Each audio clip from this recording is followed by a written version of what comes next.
পড়ার বিষয় পক্ষ থেকে বলছি, তোমরা যারা নেতাজি মুক্ত বিশ্ববিদ্যালয় হিস্ট্রি অনার্স নিয়ে ইউজি বা বিপিডি অর্থাৎ থার্ড ইয়ার হিস্ট্রি অনার্স পড়ছো, তাদের জন্য আমরা পড়ার বিষয় পক্ষ থেকে CCHI 11-এর সাজেশন নিয়ে এসেছি। এই পেপারটা হচ্ছে হিস্ট্রি অফ মডার্ন ইউরোপ 1780 থেকে 1939 সাল। আমরা পড়ার বিষয় পক্ষ থেকে তোমাদের এই প্রশ্নগুলো নিয়ে এসেছি। এইগুলো তোমরা অবশ্যই খুব ভালো করে পড়ো। যারা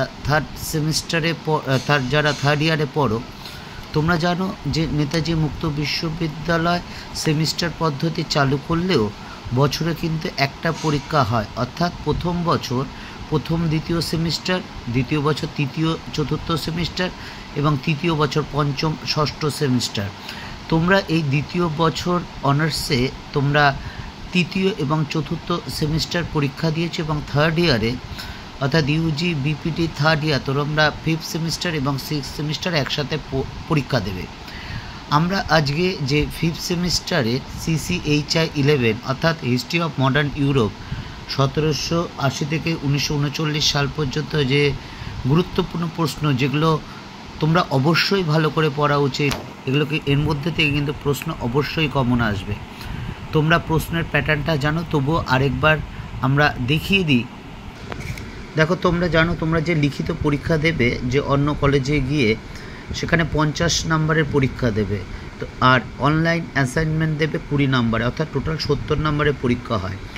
আমরা অ্যাসাইনমেন্টের উত্তর তোমরা জানো আমরা আমাদের ইউটিউব চ্যানেলের মাধ্যমে করে দিই, সম্পূর্ণ কোনো কিছুর বিনিময়ের মাধ্যমে না।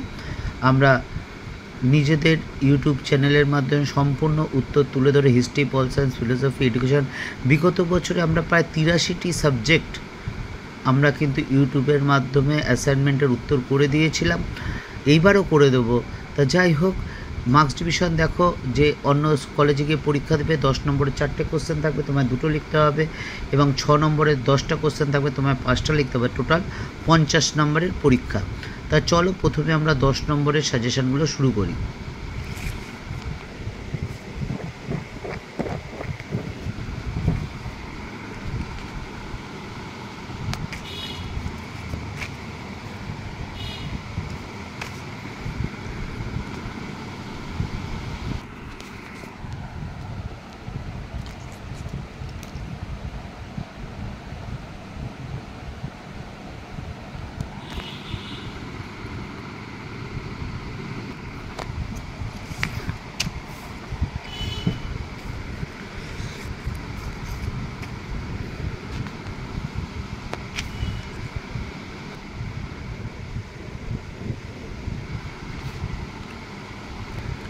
এবার চলো আমরা 5 নম্বরের সাজেশনটা শুরু করেছি। দেখো, প্রথম কোশ্চেন, ফরাসি বিপ্লবে নারীদের ভূমিকা আলোচনা করো। 2, টিকা লেখো ভিয়েনা কংগ্রেস। 3, টিকা লেখো ধর্মমীমাংসা চুক্তি বা কনকর্ড অ্যাক্ট। 4 নম্বর, টিকা লেখো এমস টেলিগ্রাফ। 5, টিকা লেখো ব্যক্তি ও নাগরিকের অধিকার ঘোষণা। তোমরা দেখতে পাচ্ছ এই কোশ্চেনগুলো আছে 5 নম্বরের। ডবল স্টারগুলো অবশ্যই ভালো করে পড়বে, এবং আমরা যে সাজেশান দিয়েছি সেই সাজেশান কিন্তু আমরা নোট দিয়ে দেব। শুধু দিয়ে দেব না, যেটা আমরা বারবার বলি, আবার বলছি, আমরা কিন্তু নোটগুলো তোমাদের বুঝিয়ে দেব, কারণ আমরা পড়া বিষয় পক্ষ থেকে মনে করি নিজের ব্যক্তিগত 23-24 বছর শিক্ষকতার অভিজ্ঞতা বা নিজে যতটুকু পড়াশোনা করেছে বুঝতে পেরেছি, তুমি যদি নোটটাকে আত্মস্থ করতে পারো, তাহলে তুমি নিজের ভাষায়, তোমার মাতৃভাষায়, তোমার বাংলা ভাষায় তুমি কিন্তু সেটা ব্যাখ্যা করতে পারবে। তার জন্য আরেকটা নোটের মুখস্থ করার দরকার কিন্তু পড়ে না।